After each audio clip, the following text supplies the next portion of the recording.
Good afternoon, distinguished ladies and gentlemen, and welcome to this very international panel. My name is Ayotunde Coker, and on the panel, we have, in order as listed on the agenda, we have Thabo Mashegoane, who's the President, Institute Information Technology Professional of South Africa. We have Dr. Wavdo Siganga, who is the President, Computer Society of Kenya. We have Mr. Mactar Seck, who's New Technologies and Innovation at the United Nations Economic Commission for Africa. And we have Dr. Jimson Olufuye, who's Managing Director at Komtemporary Technologies Limited, and the past President of the Africa Information and Communication Technologies Alliance. And I'm assuming I got the introductions and the names right. If I don't, forgive me. I'm not sure, actually, if we do have Mr. Hossam Elgamal on the panelist here. I can't see him, so I'm assuming he's not joining us. Well, good afternoon, distinguished panelists. And I have some instructions in terms of how we'll actually run the session. And I'm assuming also from the coordinators that we have an hour to discuss. If that's not right, then please let me know. So distinguished panelists, the panel session is 10 minutes each for each person to give the perspectives from their country around the topic of e-government and critical success factors that you see in the specific countries and the context within you work with in Africa. If you have a contextual view in Africa also, that would be helpful.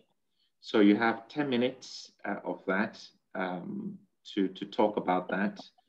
And then based on the discussions, I may ask a few questions, and then we'll open it up to the audience to have the questions. So what I would like to suggest is in the order as I've introduced, I will then hand over to you and a broader introduction from your perspective, please, and then the 10 minutes.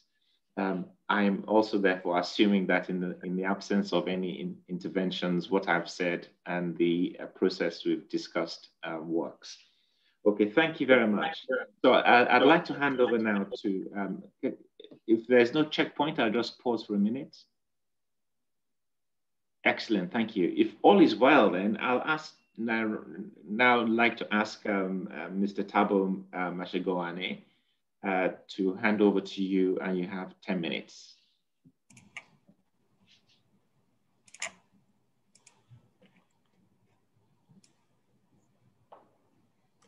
Thank you, Ayotunde. I don't know if I'm audible from where I am. Yes, I can hear you very well. Oh, much appreciated. I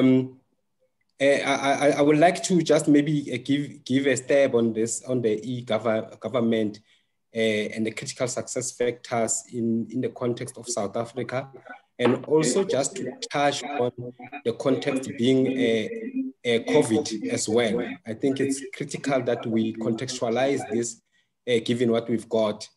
And if I may start, I heard some of the panelists as they were speaking earlier on. It's very important for us to understand, according to the context of South Africa, what e-government refers to. And I think what we take it as, it's basically use of all the communication technologies and innovative technologies to actually link citizens with the public sector. This is basically why we want to do that. We want to have an engaged citizens and also to ensure that we put the citizens first. with that, we are actually looking at the end of the day, have the goal of an inclusive society. That is very critical, according to our view. Where actually this e-government started in our context is that it has long been coming.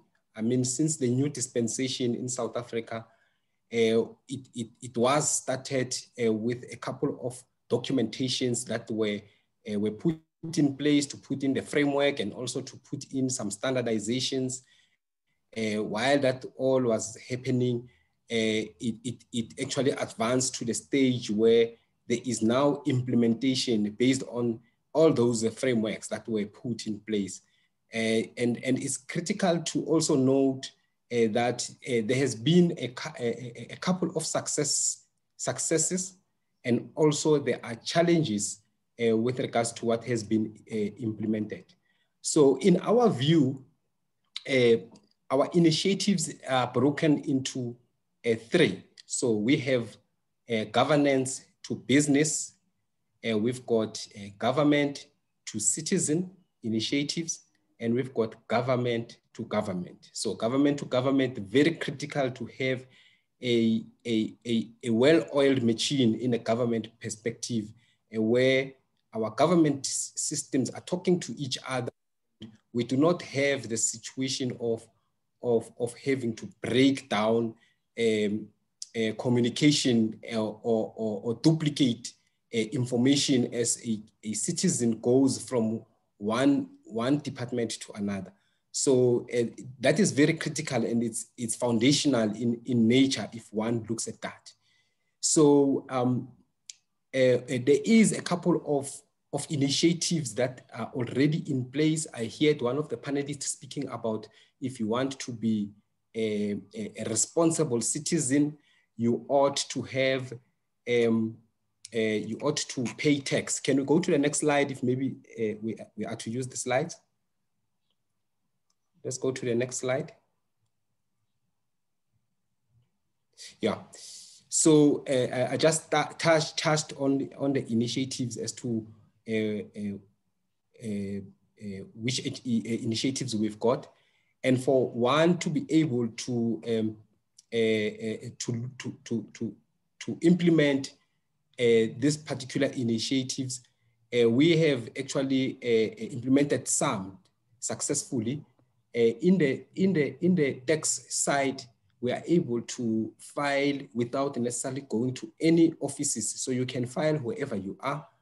And audits can be done remotely. You can be able to get your tax refunds and all that, and submit documentation and do all those things using SARS e-filing systems that have been implemented.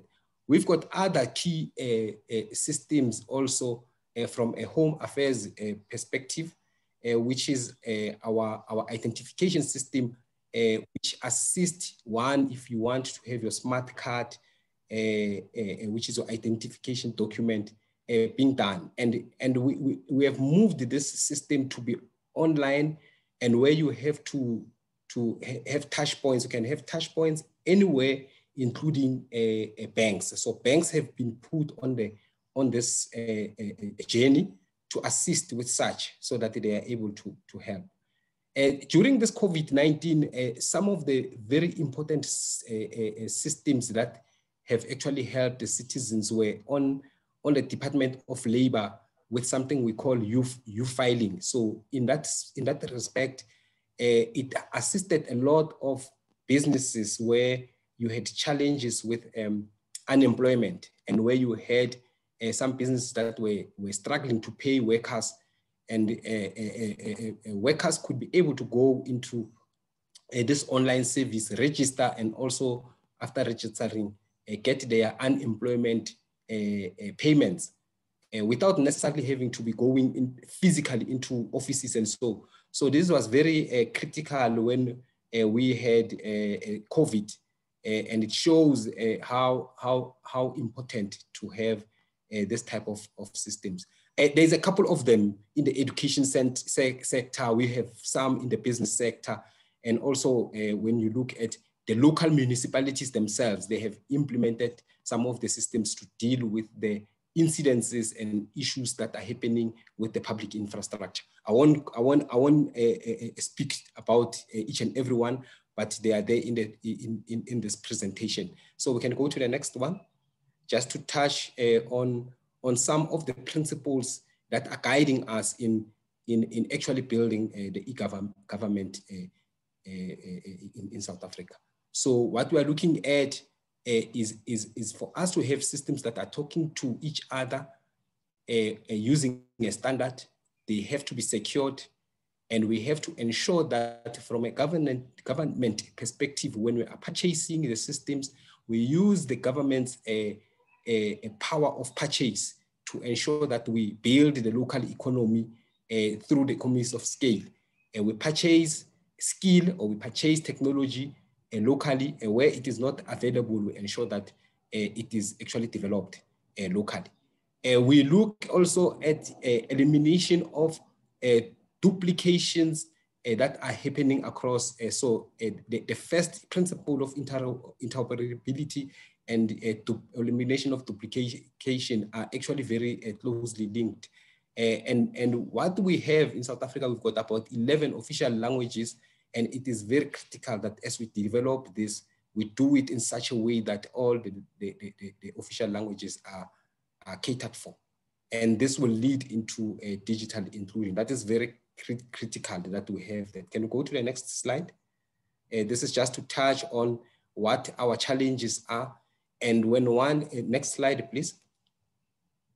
Our challenges, most of them, they are about the issue of lack of cooperation and synchronization. So when you've got a big initiative such as this, and having 3 layers of government, which is the national, provincial, and municipality level, and while you are at that, you have a couple of state organs that are also trying to deliver services to the citizens, you quickly run into a complex situation where you have challenges of synchronizing all of this, and you have challenges of having 2 or more state organs developing at times things that could be of duplication instead of reuse and all that. So that is one of the challenges, because if you have got fragmented initiatives that are happening across and the communication is a bit challenging, this is the kind of challenges that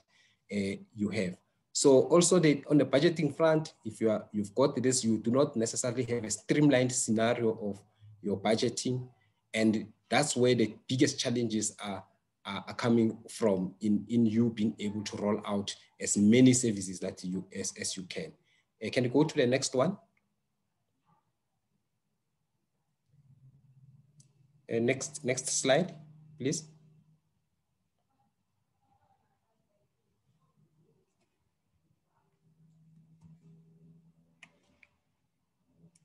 Okay. I think the last slide is just about for us, if we want to see what are the critical success factors and the items that could be a key for us to have a well-oiled machine when it comes to e-government, is to ensure that our programs, they are not fragmented, they are actually coordinated in a manner that is in harmony.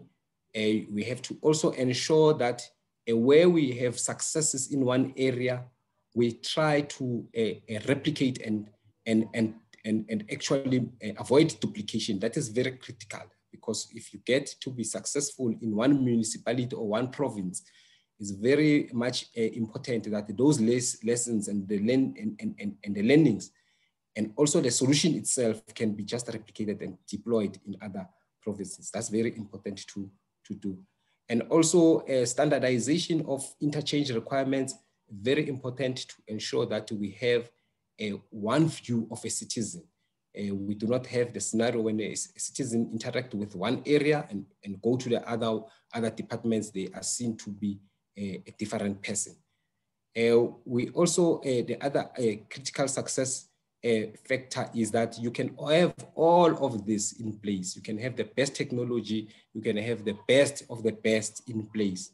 But if the citizens are not aware, and if the citizens are not educated on these particular initiatives, you run a risk of having all of this being a shelfware.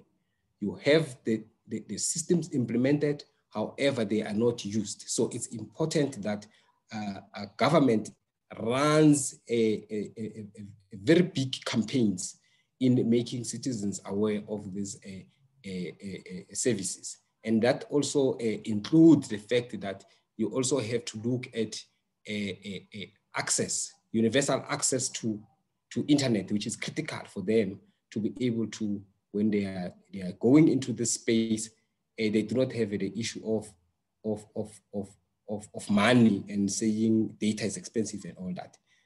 And also what is critical is that even if we are devising all the solutions, they have to be mobile compatible. So mobile first strategy is very important in Africa, South Africa in particular.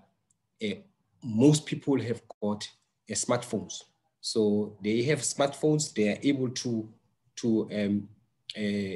access the internet through smartphones.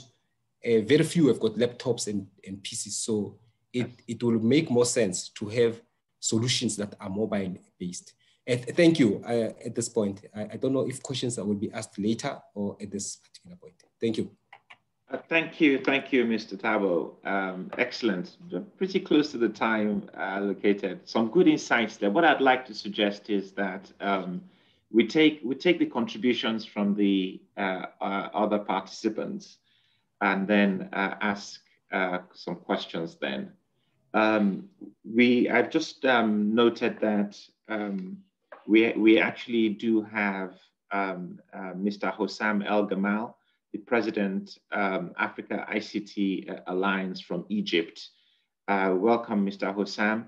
Just as a reminder, what we started with from introductions is that each individual has 10 minutes of the presentations, and then we'll have some questions and answers related to that, and we'll open it to the audience for more questions and answers. So we will come to you as in the order of presentation. Thank you very much for joining from Egypt. We really do have a fantastic Pan-African distinguished list of panelists here. So I would now like to go to Dr. Wavdo Siganga from Kenya. Over to you, sir. Thank you, moderator. Can you hear me clearly? Yes, we can hear you very well. Thank you. My name is Wavdo Siganga, and I'm happy, and I would like to thank you for having me on this panel to discuss this important topic.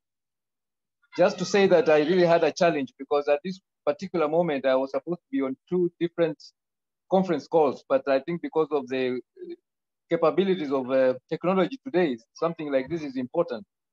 Is possible.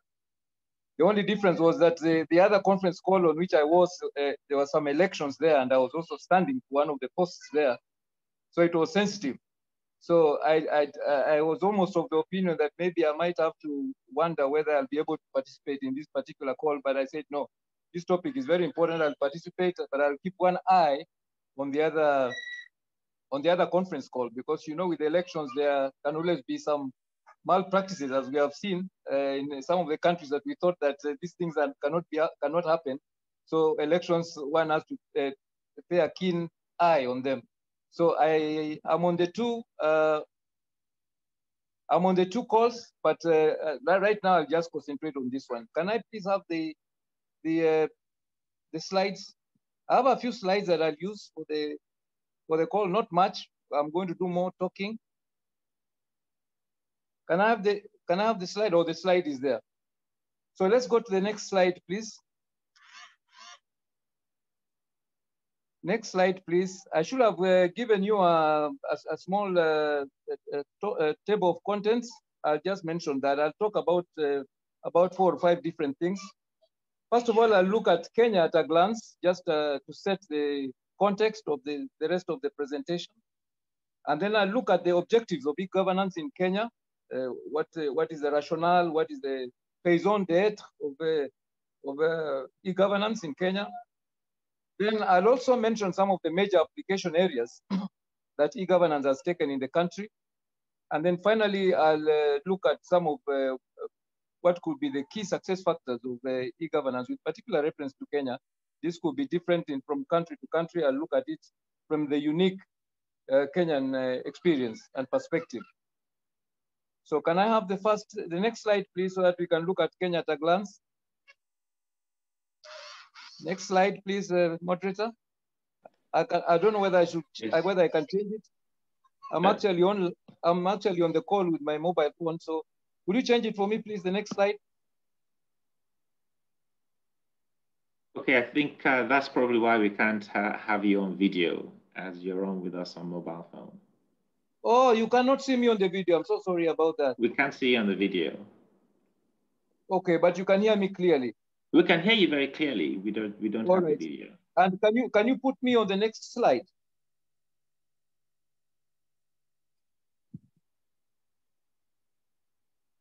The tech guys, could you advance the slides, please? We have done that, sir. It's still showing. The next one after Kenya at a glance. Can we have Kenya at a glance, please? That's where we are. Kenya at a he glance. wants the slide advanced now. Kenya at a glance to slide number 2. All right, it's not what was showing on my screen, but I'll talk about that. So Kenya at a glance. I think it's the same on my screen as well. You need to advance. If you want to advance, maybe you need to come out and go back in at tech team. Yeah, while they do that, maybe I can just proceed. Basically, I like to give people an overview of Kenya because when I travel outside, I talk to people, I ask many people about what they know about Kenya. Oh yeah, there we are. Thank you very much. That's the screen, yeah. So I keep getting different answers from people, what they know about Kenya. Some know Kenya from world beating athletes, particularly long distance races. Some know Kenya from its wildlife. There were safaris, lions in the national parks, and so on and so forth. Some places in the world I've gone, I've talked about Kenya. People, when they hear Kenya, the first thing that comes to their mind is the former president of the United States, Barack Obama. Some people, when you talk about Kenya, they have just faint ideas. One person even told me that is like sounding like a place where it's a poor country and so on, just general ideas.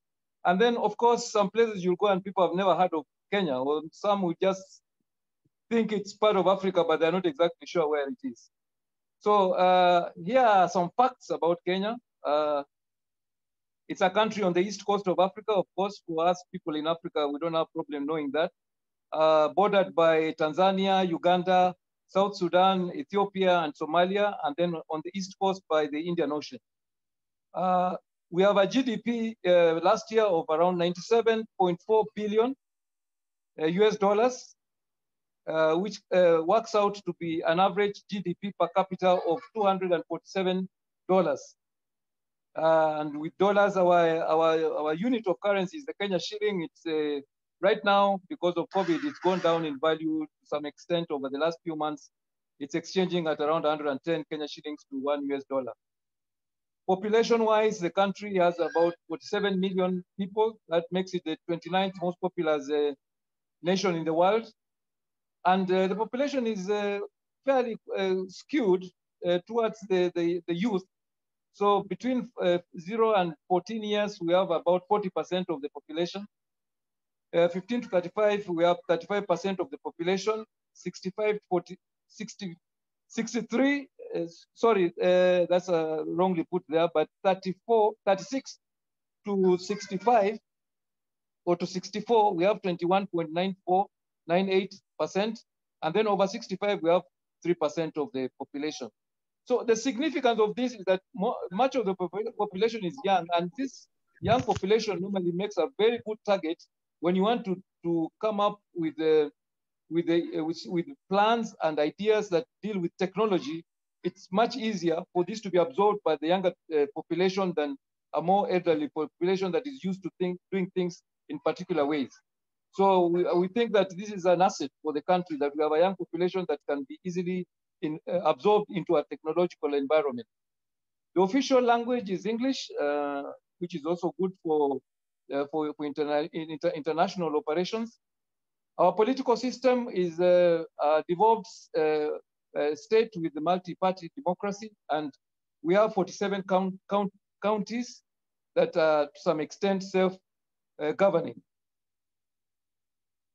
I can see my time is going very fast. I have to be good, so I'll leave it there at a glance. Can I have the next slide, please? So that I can be quite good.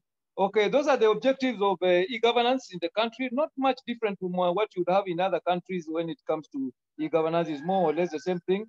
But we are trying to have 24/7 access to government services, reduction in costs of the services. Reduction in costs means not just what they pay when they go to get that service, but also other outside issues like paying for transportation to reach the station where you can get the service.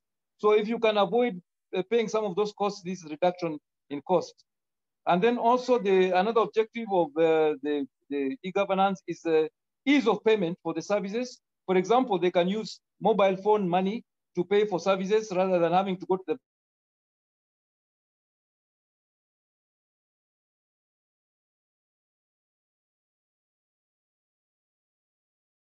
bank to withdraw cash to pay for the services.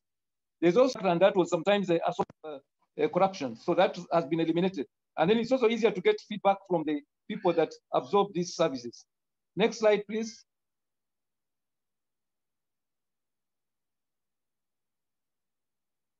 Yeah, major applications. This is actually the portal for the e-government services in Kenya. It's known as they are known as e-citizen. So someone wanting to get onto the governing services goes to this portal and is able to access the services. Next slide, please.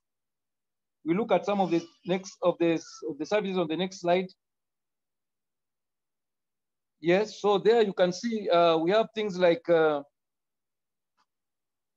one can do taxation services with what is known as the KRA, the Kenya Revenue Authority.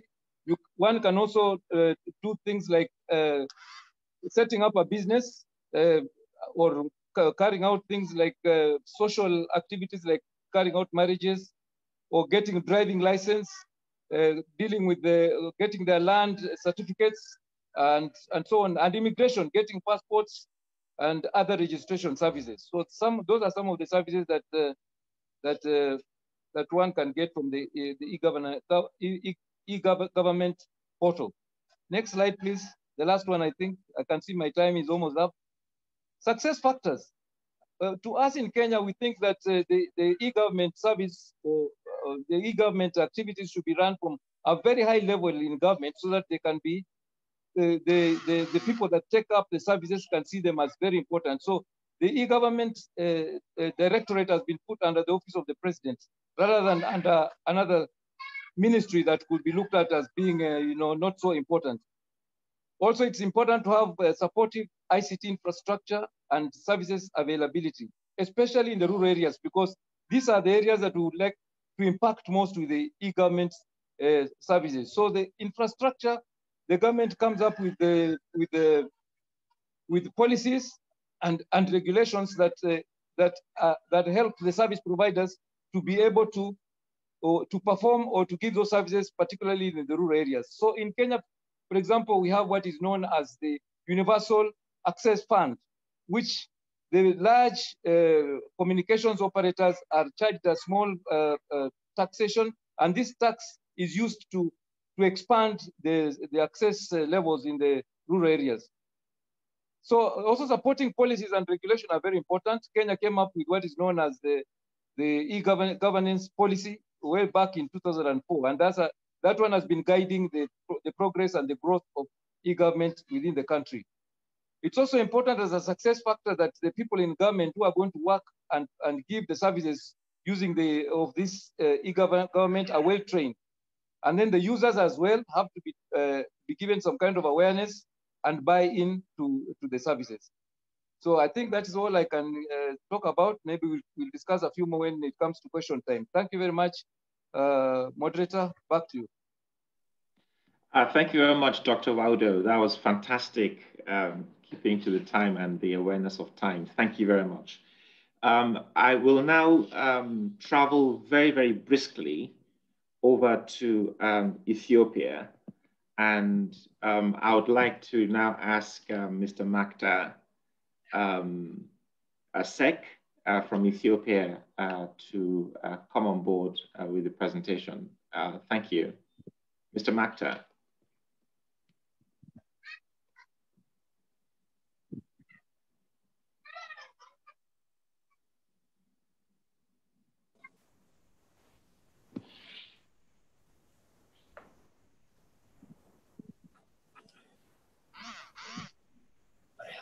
Let me check the micro.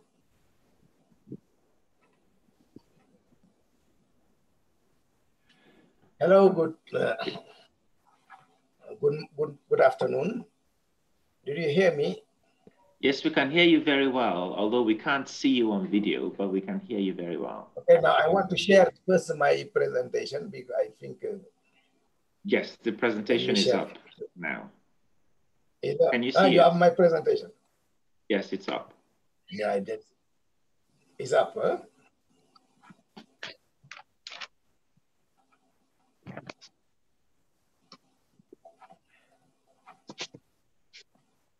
I can't see it now on my side. I don't know why. Yeah, it is up on this side. I presume all the panelists can see the presentation, and perhaps the audience in the main hall. Yes, we can. We can see the presentation. Excellent. Yes. You see now the presentation? Yes, we can. All right, let me. And did you see my video also? Yeah, yeah. And we can see your video and we can see your presentation. It's all coming together fantastically. Thank you very much. I'm going to focus on how digital ID can help to enable the e-government service. We talk about a lot of e-government in Africa. Several countries have made progress, as a country not. But the big issue is how we can enable this e-government. We don't have enough time. Just let me go quickly to the definition of e-government by the University of Albany. They defined on key 4 sectors, e-government, e-service, e-democracy, e-commerce, and e-management. And now we are going to see how African countries are moving on this different 4 sectors. Now, first, when we look at the landscape of e-government in Africa,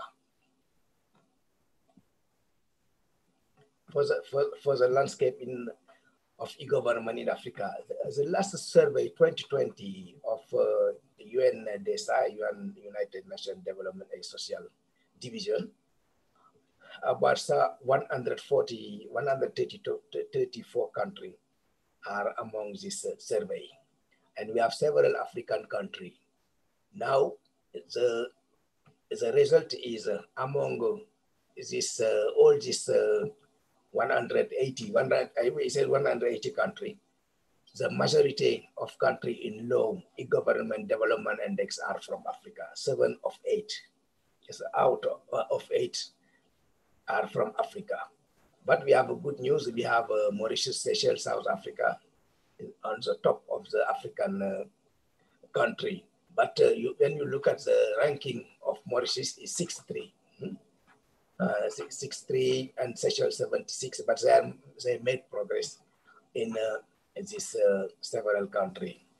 Kenya also, we can't do e-government without linking to the digital ID. And the digital ID, we have progress made by Kenya. I think we have seen the presentation, the previous presentation from the Kenya representative. And Kenya has made some progress in the e-government. This is due to the fact that they have also made a lot of progress in digital ID share. And why the digital ID is important, was enabled for the e-government. But when we talk about government, we talk about access, we talk about identification, we talk about trust, we talk about public finance service, we talk about democracy process, we talk about financial inclusion, we talk about access to the social service, we talk about also economic opportunity for government and for citizens, we talk about mobility of access and connectivity. And all this, we can't do it without this identification, this digital identity. Don't forget, in the country, in the continent, we have around 540 million people without digital ID. And these people doesn't have access to the government service. They doesn't have access to the social service. They doesn't have access to the school. They doesn't have access to the land. And we can't do e-government without providing access to the all citizen. Why? E-government digital ID is a key enabler for e-government to leave no one behind. And this one is articulate in the Agenda 2063 from AU, also on the Agenda 2030 from United Nations. And why we focus on digital ID in the e-government service? Because, you know, we have several questions asked by the government and the several questions asked by the citizen. When you would like to access to one service or e-government service, you have three questions you can ask yourself. For example, how do I know this entity is what is claimed to be? What you are going to do with my ID? The information I'm going to provide. If I want to access to one certificate on one administrative paper, I have to provide some information about me, but I'm going to ask myself, how is the government going to use this information? And also, the government has also its own reason. Sometimes the question is how I can know this person. Also, how can we deliver right service to the citizen? It is a several question government can ask themselves, as well citizens can ask themselves, and the digital ID can provide an answer for this. And because this digital ID as an enabler of the e-government service provides a lot of opportunity, even for the citizen and for the government. Because for the citizen, with this digital ID, they can have an ID online and offline, it doesn't matter. Also, the issue of inclusion, they can have access to the several services I talked about before. Also, they're going to drive the change of business with this e-government through the digital ID. For the government, we have a lot of opportunity also through digital ID, how they can enhance the government performance and delivery. Also, they improve accountability and transparency. And without accountability and transparency, we can't fight the corruption in the country. And the digital ID can help for that. Also, with this digital ID for the government service, they can help to improve the data and information sharing about all the government sector, as well as for the decision making. And generally, of course, they announce growth of digital economy. This is the implementation of the e-government and also the use of digital ID. Because I told you before, access to the social and financial service, the contribution to the trade exchange in the commerce, why we talk about the Africa CFTA, and also facilitate the movement of persons and goods. But to implement this digital ID, we are facing on several challenges. The first challenge is a technical challenge. And also the other issue, it is a legal framework. And also in the governance. Donc we have this, the data privacy also is very important, because with this digital ID system, we are going to host several data. And when you look at the situation of the continent, about data protection laws, about cybersecurity, we are behind. Only, I think, 28% of the country as laws in data protection. It is very low. Trust also, because trust is fundamental for this digital ID. And also this issue of the cross-border border region, because we don't have a clear regulation at the cross-border. Yeah, it is a big problem now in Africa. We have several laws. We have this African Convention for Cyber Security and Cyber Crime, but didn't integrate the issue of digital ID and the issue of payment. Yeah, and also the issue of e-government at the regional level and at the continental level, because we have the African free trade area market, people going to circulate from country A to country B, and we need a government to share information amongst themselves. Mr. Mactar, a time call, please. Okay, let me complete.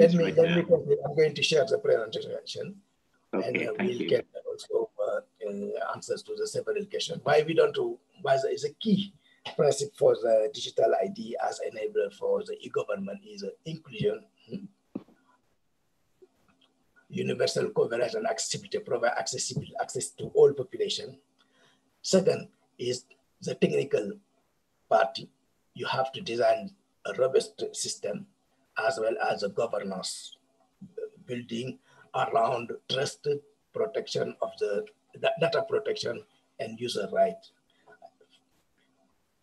We have some provision around ECA. ECA have also developed a lot of program on digital ID for e-government. I think during the discussion, we have a time to answer to some questions. Thank you very much. That's excellent. Thank you very much, Mr. Mactar. Great presentation, and also being really close to time. I just want to see if Mr. Hossam is on with us. Are you back, Mr. Hossam?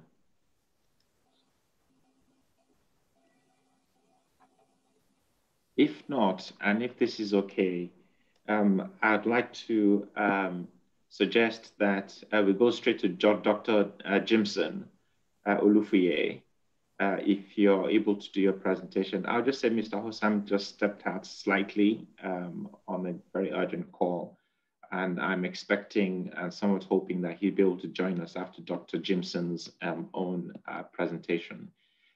Thank you very much, Mr. Mactar, and Dr. Jimson, if you're ready to go, over to you. We're back in Nigeria, I presume.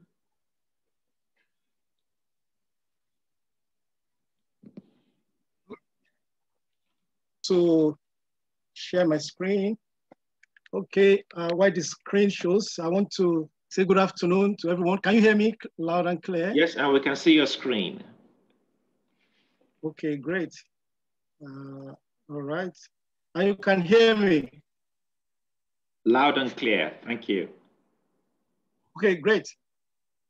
Well, again, good afternoon, and thank you to the chairman of Regis Sal for convening this event.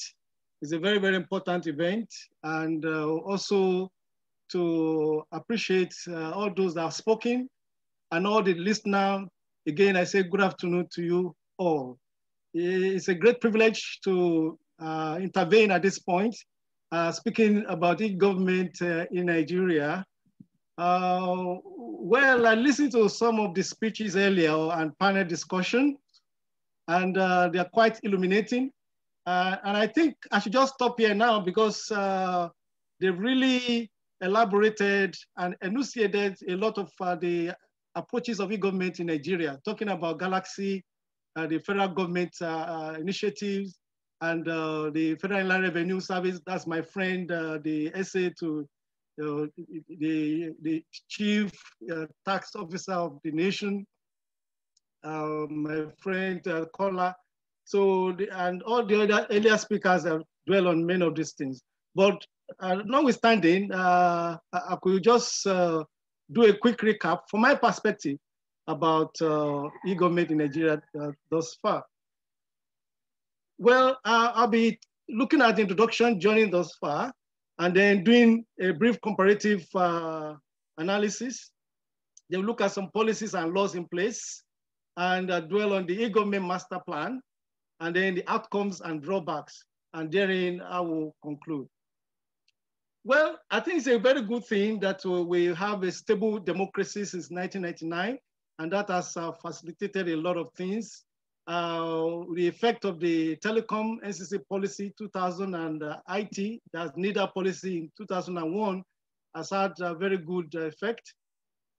And then even the Telecom NCC Act of 2003 and the IT, that's NIDA Act of 2007, had a very good effect. And probing our e-government scenario is the Freedom of Information Act 2011. Well, we have several institutional drivers. And as I noticed, many of them are spoken earlier. We have the key, which is the Federal Ministry of Communications and Digital Economy. This ministry has a very strong link with the presidency, especially that was the president himself that launched recently the new digital economy policy and strategy.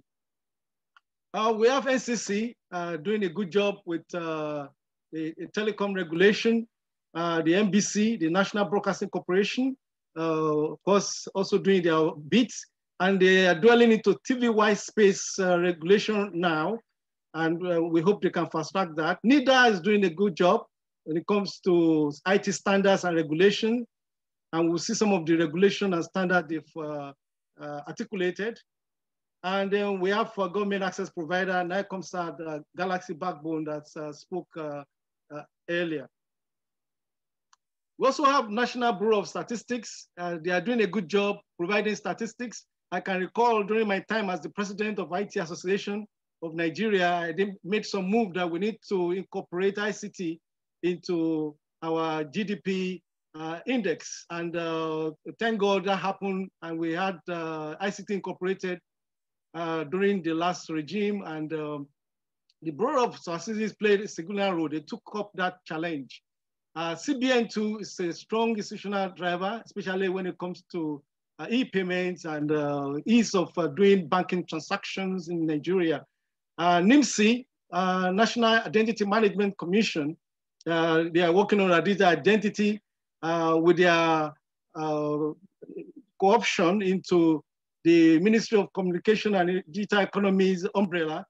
They are able to refocus their objective. They are not to focus on just card, but on onto the number itself, the digital ID, basically. Okay, where we are now reflects that we have more than or close to 100 terabit per second bandwidth, which is really good, and it's been delivered through 4G mostly. Now there is also 3G and other technologies. With regard to services, there is one government service being championed by Galaxy Backbone, which so far is connecting about 4,000 locations and 350 MDAs. The ministry has transformed. Ministry of Communication used to be Ministry of Communication to now Ministry of Communication and Digital Economy. This is one of the recommendations we did last year when we had the workshop at the IGF, United Nations IGF, that institutions need to transform. And we're happy that in Nigeria this is happening. Designation of telco infrastructure as critical national infrastructure, meaning that government will provide security, and some guide and kind of prosecute any deliberate disruption of telecom facility. We hope this begin to yield fruit. Right-of-way fees being reduced due to the intervention of the authorities for the infracos, and virtual meeting now standard in Federal Executive Council meetings.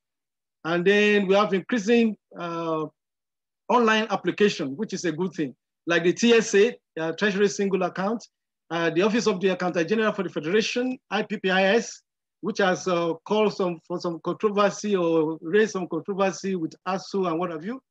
But it's a good system, eliminating some ghost workers everywhere.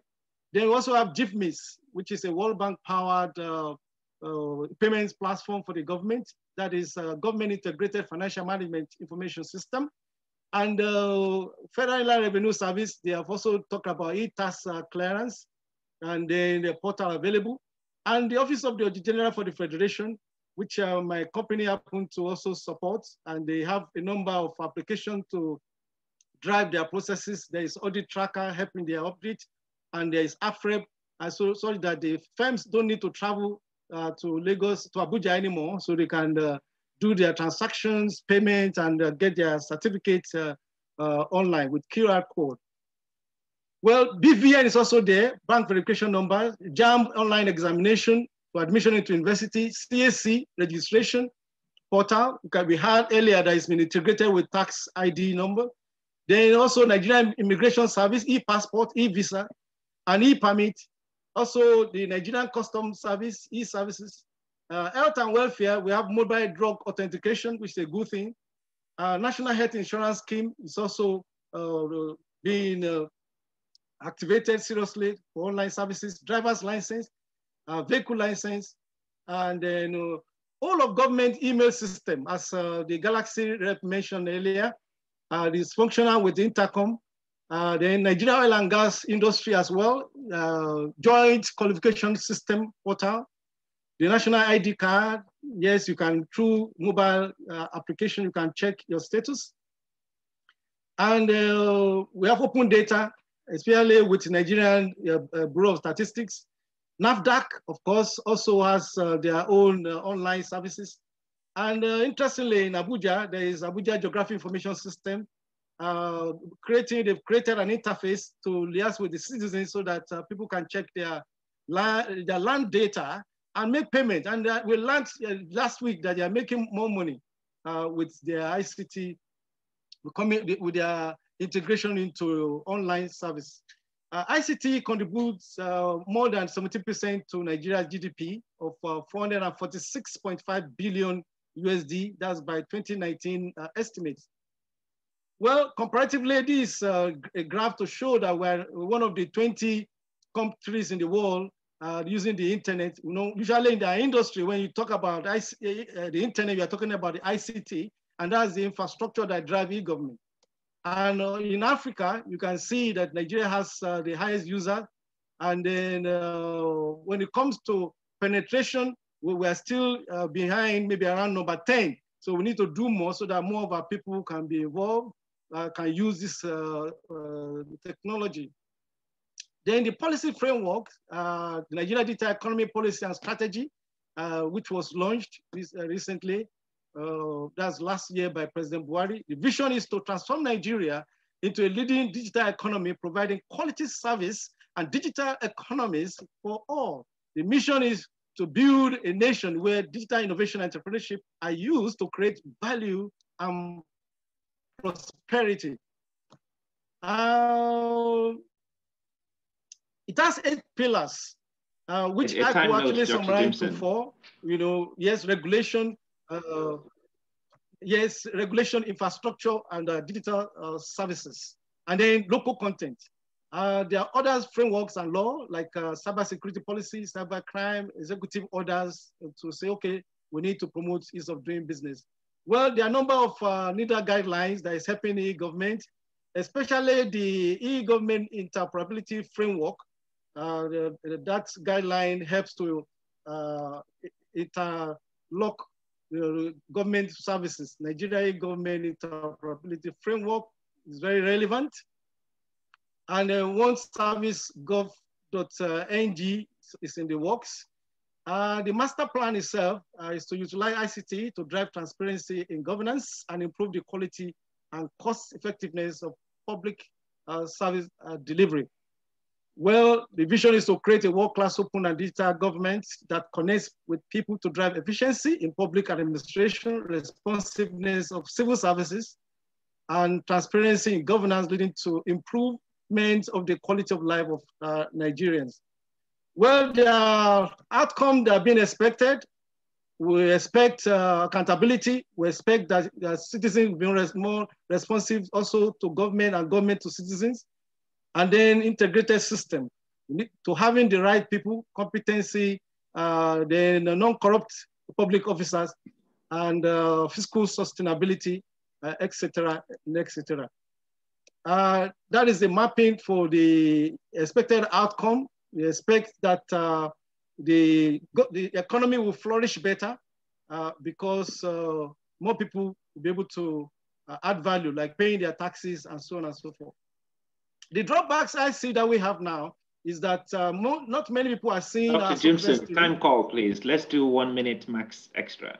Okay, all right. So okay. I'm about wrapping up. So net zero government-led WSIS participation, both at the UN and Africa level. No EU public procurement, and that is what the focus of the implementation. And then government workflow is also important. Even in the MDA themselves, workflow is very important. Delivery to last mile. And do we need more laws to implement e-government? I don't think so. I think executive order can do the job. And then in conclusion, effective e-government implementation will go a long way to unlock the digital potentials of Nigeria. Thank you very much. My pleasure. Over to you.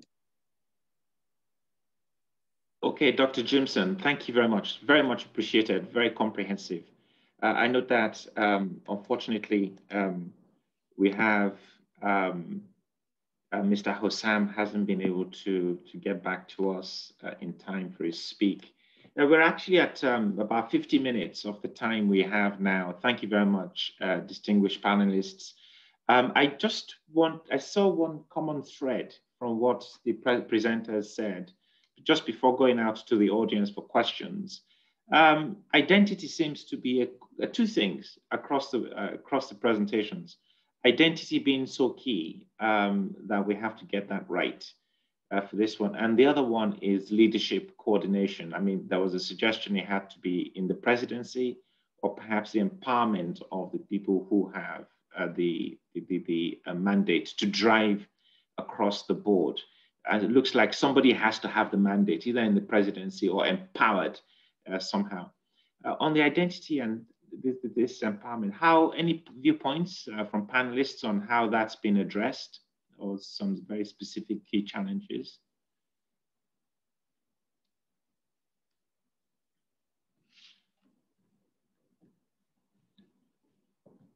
Is anyone able to chip in? Okay, well, if I may just quickly intervene, identity is very important, as you said, because if you cannot measure something, you cannot manage it. You need to be able to have a grasp of anything. And I don't think it's rocket science for us to identify ourselves. And that is why some of us are quite happy that NIMC has been integrated into the Ministry of Communication and Digital Economy. And then the emphasis not on the card, because I always complain that why say card and all these applets? Why waiting for all these things to be in place? Just the number is what we need. And I'm personally happy we're getting to that because you must be able to identify everybody from birth to death. It's very, very important. Thanks, Ayotunde. Okay. If I can maybe chip in, maybe from our experience in South Africa, perhaps the technology can solve certain things, but it does not necessarily solve everything. So in South Africa, the changes that were instituted was that children, as they get born, they have to be registered within about 3 days or so, 7 days or 3 to 7 days. They have to be registered. And there is home affairs officials that are stationed in every hospital. And with that, what basically it assists with the registration of babies. So starting from after our new dispensation, every child that gets that is born gets their ID number starting from birth. Before it used to be after you are about 16 years of age, where you had to go and get your ID documentation. Only then you had your number, your ID number allocated. But it has changed now. Like my kids, they are very young, but they already have ID numbers. It was unheard of when I was growing up to have something like that. So it is about the policy and the processes, I think, that maybe a government can institute where you do it at source. So with us, it was solved from the perspective of having in the hospitals, as the child gets born, they are registered at that point. And also even in the rural areas, it's just that at this point we are having very few cases of people being born naturally in homes, but we also have local clinics assisting with such processes. So it's a process that is actually happening at source. So for us, in essence, it's not really a problem at this point when it comes to identification. Everybody has got an identity number. Thank you. Fantastic. That's from Cradle, ID from Cradle. Excellent innovation and some insights over there. So, okay. Hello, Mr. Mactar. You were going to say. I think the case of South Africa. The case of South Africa is very interesting because a lot of African countries can't do like this, given the situation of the infrastructure. Yeah, infrastructure is a big, huge in Africa. And why the issue of identification is a big challenge for African country.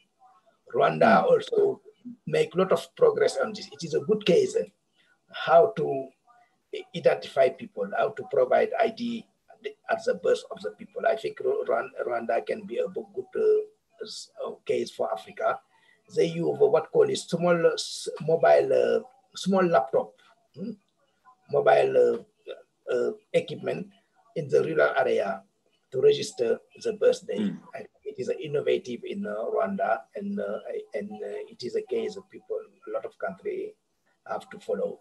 But it is a problem now for Africa. I look at, when you remember in my presentation, I told you, half of the population doesn't have ID. And we have an ID also is very expensive to implement the ID system. It's very expensive now in the continent. Thank you. Yes. Thank you very much. And thank you very much, panelists. I would like to hand over to the main hall now. If we have any questions from the audience, please.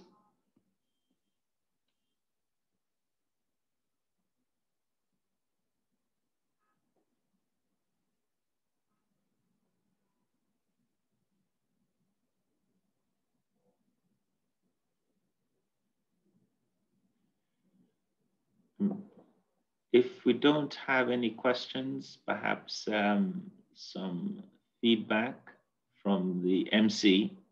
We can't hear you.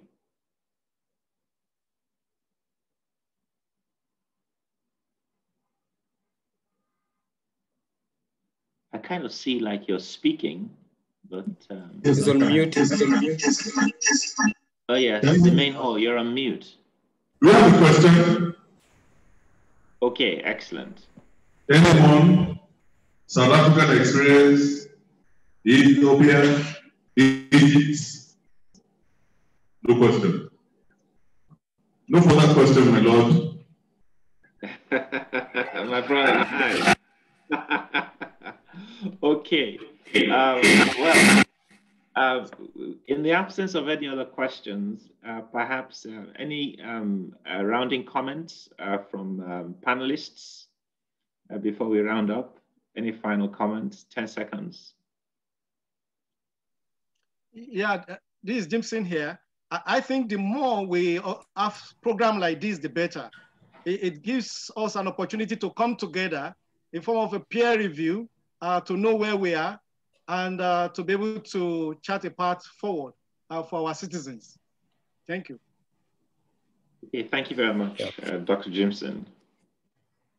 Yeah, yes? I think from my perspective, what is very important is collaboration, not only at the level of internal government itself, but also across countries. If we get that Nigeria is doing something good, we learn from it. If they think we're doing something good, they also learn from us. It's very important that we start the habit of learning across our governments, so that we get to a point that we co-innovate and we replicate the good ideas and solutions across. Thank you.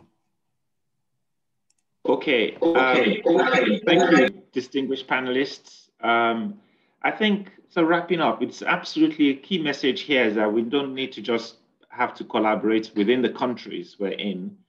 We have to collaborate across Africa as well. It's been fantastic having such a diverse view over here from the distinguished panelists. And I really would like to thank the organizers here for what has been a fantastic achievement to get such a broad perspective across Africa. Maybe we'd use something like Smart Africa, for example, as a platform for enabling even more collaboration in terms of insights and what we do. Technology is transforming Africa. We have the right demographics that will naturally adopt technology. The Cradle ID idea from South Africa seems fantastic. That could be considered everywhere. We've talked about Dr. Jimson saying we should have more sessions like this in terms of sharing to get better insights on what's happening with e-government. Democracy is transforming, should transform and will transform Africa, and technology governance, e-governance can be used to transform aspects of democracy. Without further ado, I'd just like to say thank you again to all of the distinguished panelists for going back to the hall, ladies and gentlemen. It really has been a delight and an honor to have been part of this panel, and wish you all the very best in the rest of the agenda for today. Thank you very much and goodbye.